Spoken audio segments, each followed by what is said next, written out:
All right, welcome back here to The Hill on News Nation. So have you seen this video? Check this out from the New York Post. More than 100 migrants rushing the border in El Paso, Texas. You can see, look at that.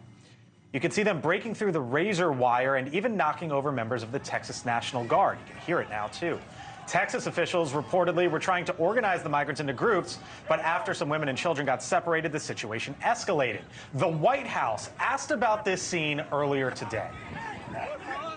I really, truly believe that's a question for, the Republican governor of Texas. You have a governor of Texas who has continued to politicize this. I do want to say we are grateful for the Border Patrol's quick work to get the situation under control and apprehend the migrants. Wait a minute, Scott, that's our border, but it's the governor of Texas's responsibility? Well, he's taken it on as his responsibility, or he's tried to. Is that the answer you want out of the White House? No, I think I'm not crazy about that answer, because I do think that visual right there is why Biden is underwater, or at least being challenged right now, because ultimately, they cannot argue that the immigration and the border is solely within the federal purview and the Immigration Act, and at the same time, then respond to that visual right there, which is an awful visual, and say, well, you need to talk to the governor about that because those were Texas Rangers that were there.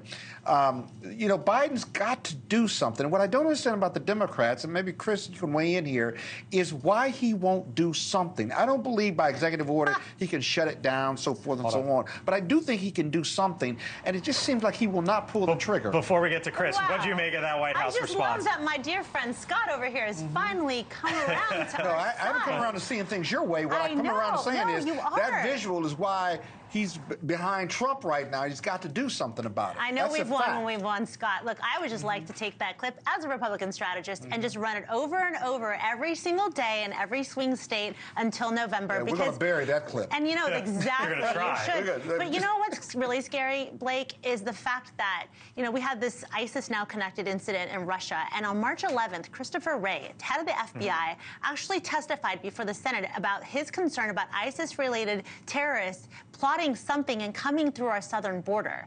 So if you're not making the connection, y'all, all of you at home and all of us on this in Washington, D.C., let's get real about the threats that are coming in. If you can't get real based on what's happening in Russia right now, and you've suddenly forgotten everything that's happened with our terrorists past the history, then we need to be reminded every single day. Let's go back to Scott's question, though. That response from the White House. Yeah, that was bad. Does that show they don't have an answer? It shows that a spokesperson was trying to get it weaponized back against the other person as quickly as possible, right? So the first word out of her mouth was Republican, because she I want to pass this hot potato back. I will tell you this: Joe Biden is going to end up taking the hardest line possible on the southern border. Will he do it when it's all said and done? Yeah, because like in September, October, November? Because the two competing videos, if you want to think about the 2024 election as competing video clips, it's that clip and January 6th.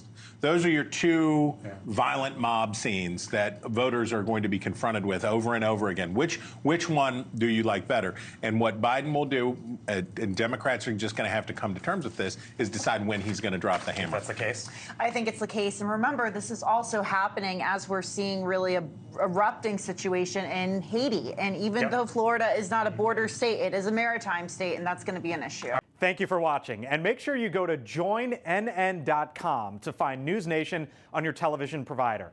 And don't forget to click the red subscribe button below to get more of News Nation's fact-driven, unbiased coverage.